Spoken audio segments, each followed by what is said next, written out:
Now this is the second part of the video. It is a continuation of the explanation of the poem The Hero. Please follow up.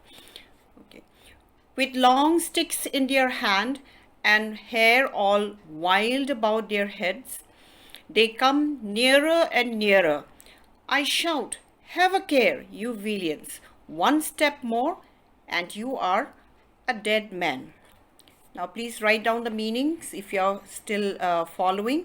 Here, hair or wild means untidy and unkempt hair. Untidy and unkempt hair. Have a care means beware or be careful. Clear? Now, in this stanza, we see the robbers with long sticks in their hand and dirty, unkempt hair on their heads come rushing towards the the poet and his mother. They come nearer and nearer. The boy, who imagines himself to be the protector of his mother, shouts back at them to watch their steps. He threatens them that if they take one step forward, they would be killed. This is how he warns them. They give another terrible yell and rush forward. You clutch my hand and say, dear boy, for heaven's sake, keep away from them. I say, mother, just you watch me. Then I spur my horse for a wild gallop, and my sword and buckler clash against each other. The fight becomes so fearful, mother, that it would give you a cold shudder could you see it from your palanquin. They give another terrible yell. Terrible yell means fearful yell. Okay? Fearful yell. You clutch my hand. Clutch means catch hold of with a tight grip. Okay? Now, for heaven's sake means for God's sake. Then I spur. Spur means urge on to ride the horse fast. Wild gallop means ride very fast. And then the next line, buckler. The word buckler here is a round shield that is used for protection. Okay, these are shields are generally used during the war or during battles in order to protect yourself from being hit or from getting yourself injured. Clear? Clash means hit. Both the shield and the sword clashed against each other. Okay. Now, cold shudder in the next line means sudden shiver due to sudden fear. Now, let me explain the stanza here. They give another terrible yell and rush forward. Okay. Now these robbers didn't care for the hero's warning. They continued rushing ahead and go on yelling very loudly. Yelling means shouting or screaming very loudly.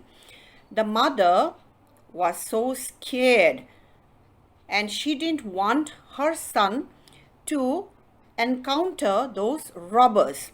So the mother in turn also shouts to the boy, to her son, to keep away from the robbers. Okay, to keep away from the robbers. She loved her son and so she did not want to see her son injured in encountering these robbers.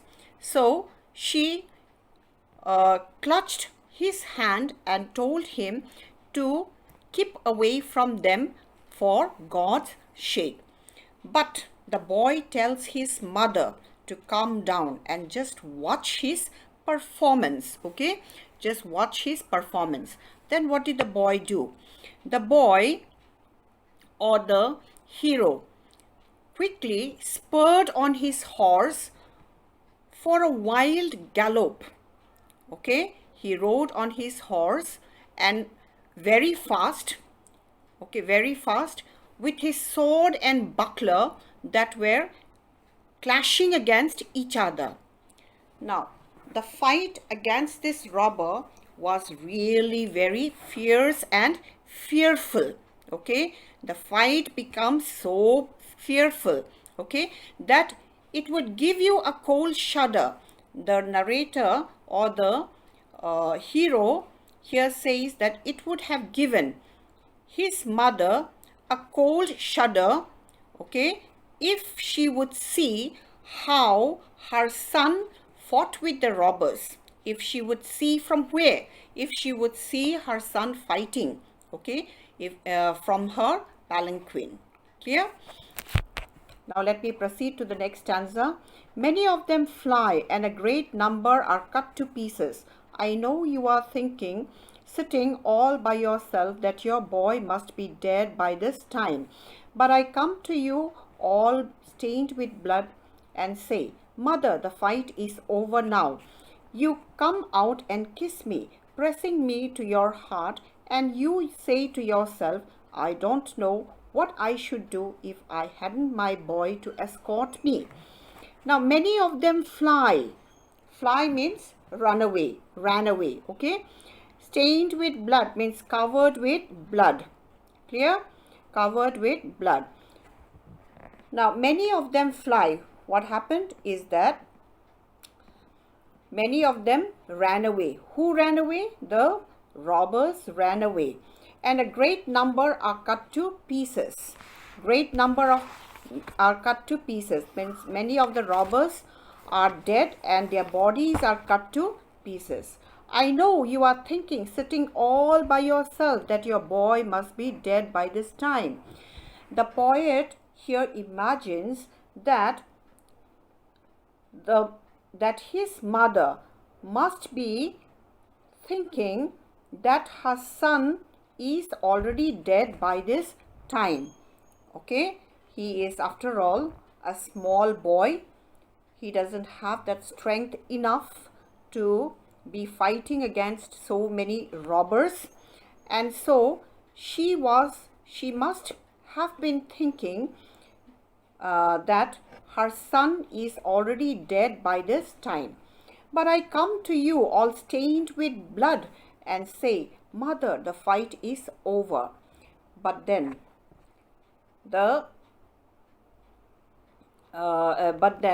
what happens is that the son suddenly emerges out to be victorious. He comes back to his mother with his body all stained with blood. All stained with blood means covered with blood, and tells his mother that the fight is over now. So he tells his mother that he had killed the robbers. There are no more attackers to frighten them, to attack them. The fight is now over. He is safe. The mother is safe, and there is nothing to worry about. They can proceed on with their journey. You come out and kiss me, pressing me to your heart, and you say to yourself, I don't know what I should do if I hadn't my boy to escort me. Now, in such a situation, the mother was so relieved to see her son alive, okay, to see her son alive. So she comes out from the palanquin and then kisses her son, pressing him to her heart, okay, and tells the boy very softly, comfortingly, that she doesn't know what she would do if she hadn't her boy to escort her. Okay, escort means to accompany or guard on the journey. 1,000 useless things happen day after day, and why couldn't such a thing come true by chance? It would be like a story in a book. My brother would say, is it possible? I always thought he was so delicate. Our village people would say in amazement, was it not lucky that the boy was with his mother? Well, what does the last stanza of the poem here say? The last stanza of the poem here says that 1,000 useless things happen day after day. And why couldn't such a thing come true by chance? Now, these two lines are very significant for you to understand that the boy all this time had been imagining himself to be the hero of all the events that we were reading about. Okay, it's as if he comes out, he wakes up from his dream, comes out alive, and then realizes that such things, or his imagination was that it was just his imagination, and that these things had actually not happened. But then he here says that 1,000 useless things happen day after day, means every day. Okay, every day thousands of unimportant events, thousands of unimportant events take place. Okay, takes place. He regrets that this particular thought which he has been imagining has not really happened. So why can't such a thing come true by chance? Why cannot his imagination come true? It would be like a story in a book. Okay, if it really happened, it would be just like a story from a book. My brother would say, "Is it possible? I always thought he was so delicate." Even his brother would not trust the reality of the story. He would add that he always thought that his brother was a very delicate or a weak boy because he's younger to him, so he thinks that his younger brother is still very delicate to be able to protect his mother. I always thought he was so delicate. Our village people would say in amazement, was it not lucky that the boy was with his mother? The people of his village would be surprised and say that it was really good luck that the boy was with his mother, and that is how they were all able to come back to the village safe and sound. So this is all about the poem. Well, let me just quickly discuss about the critical appreciation of this poem. Okay. Now, in this prose poem, why is it a prose poem? It is a prose poem. It is called a prose poem because it is the poem is just like a prose. Now, in this prose poem, Tagore expresses his idea on the Indian family values in a traditional society. Okay, the mother is honored in the family. Now, she travels in a palanquin while her son travels on a horse by her side. Now, being a woman or female, she needs protection of a male member. Here, the male member is her son. She gives her strength. He gives her strength when she is worried by saying, "Mother, do not be afraid." When was the mother worried? The mother was worried when they were being attacked by the robbers. Now, in the face of an attack by the robbers, he tells his mother, "Just watch me, okay, just watch me." And then the son faithfully reports to her mother, saying that the fight is over. The mother too has a duty towards her son.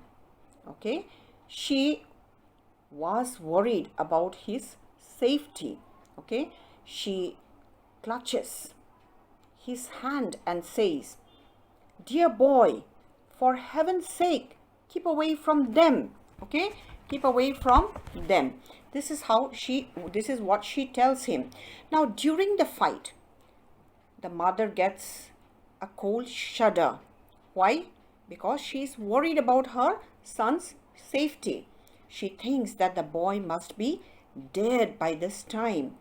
When the fight gets over, she goes out and kissed her son and says to herself, I don't know what I should do if I hadn't had my boy with me, okay, to escort me. Now, in a traditional Indian family, there is a close bond among all the members of the family. The hero's brother would say, is it possible? Okay, is it possible? I always thought he was so delicate. Now, on the larger scale, everyone belongs to the village, okay, and takes interest, okay, and takes interest in one another's welfare. So the whole village, after hearing the incident, would say in amazement that the lady or the woman was so lucky that her son was there with her and he gave her all the protection. Now, in this poem, again, we have a number of suspense. Now, where do you see the suspense?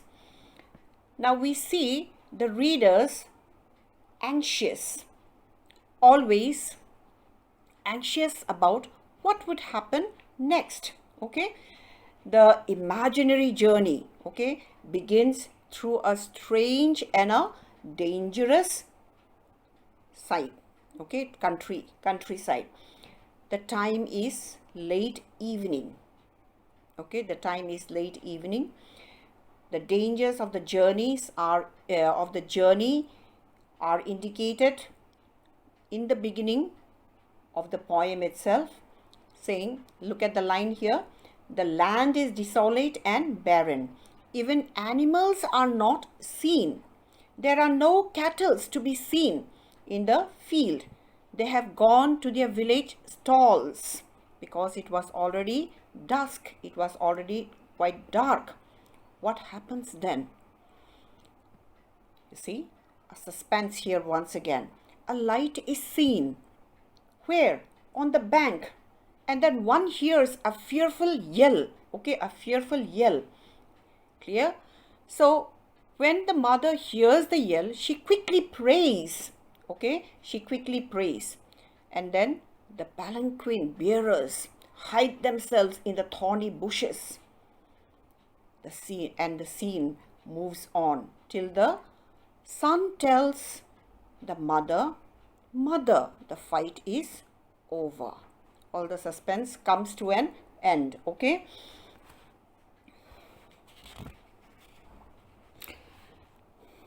So, now that the discussion about the critical appreciation is over, I want to quickly discuss the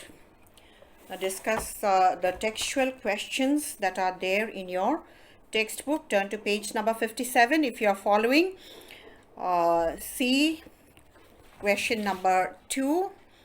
Read these lines and answer the questions that follow. Clear? It is evening and the sun goes down. The waste of Joradigi lies wan and grey before us. The land is desolate and barren. Who are us in this lines? The question is, who are us in this line? Clear? The us in this lines are the narrator, okay, his mother and her palanquin bearers. Okay, question number 2. By what means are they traveling? The narrator is traveling on a horseback and his mother is traveling in a palanquin, and this palanquin is carried by the attendants. Clear? What do the travelers think and say about the place? Well, the travelers think that the place is deserted, it is barren, and it is lonely. They say it stretches like a desolate and gloomy place before them. I hope this is clear to you. Well, now let us move on to question number 2, B, the next extract. With long sticks in their hands and hair all wild about their heads, they come nearer and nearer. Who are the persons described here? Now, the question is, who are the persons described here? Now, these persons probably refer to the robbers. They could be the inhabitants of that desolate land who have come to attack the narrator and his mother. Okay, what are they doing? What are they coming nearer and nearer to? These robbers are coming nearer and nearer to the hero and his mother. Now, what are the means of travel they are using? These robbers did not use any horse or anything for traveling. They were traveling on foot towards the narrator and his mother. Okay, now let me move on to the last extract. 1,000 useless things happen day after day, and why couldn't such a thing come true by chance? It would be like a story in a book. What does the boy mean by such a thing? The boy means the adventure he had imagined about. Okay, now in this adventure, he acted very bravely and he rescued his mother from the attackers or from the robbers. Now, such thing here refers to this adventure. Okay, what reaction does the boy imagine from his brother? The boy imagines that his brother would not believe and would be questioning in disbelief whether he could act so bravely, because he always considered him to be too fragile and delicate, whom he thought incapable of acting fearlessly and bravely and saving his mother. Okay. Then the last question here. What would be the reaction of the villagers? Clear? Now, the villagers would exclaim in amazement at the bravery of the boy. They would all be congratulating his mother on her good luck. Okay, it is because she was lucky enough to bear such a brave son, so she came out safe from this danger. Had the boy not accompanied his mother on the journey, then probably she would not have come back home safe and sound. Okay, now question number 3. How do you know that the incident described only happened in the boy's imagination? Why do you think that the boy imagined such a dangerous situation? I hope you have understood the question.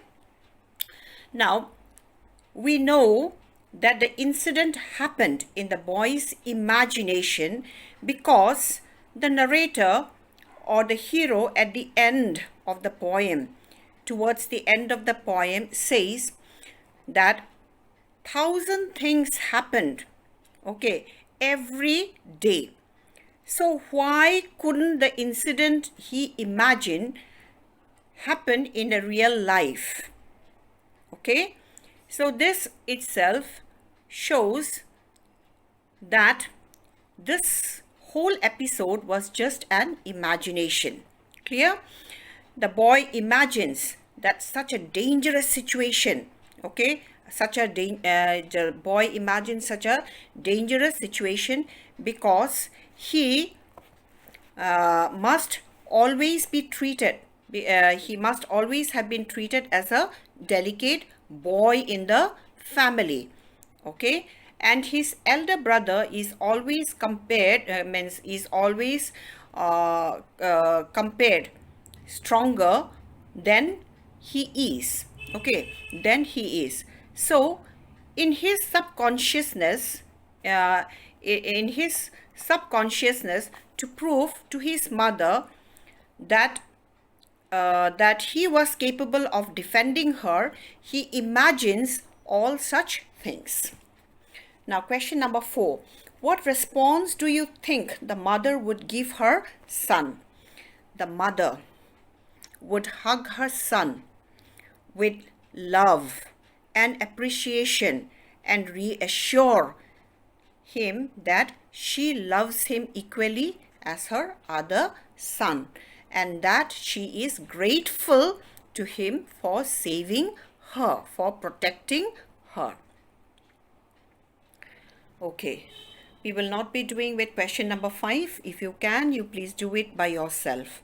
That's the end of the poem. Thank you.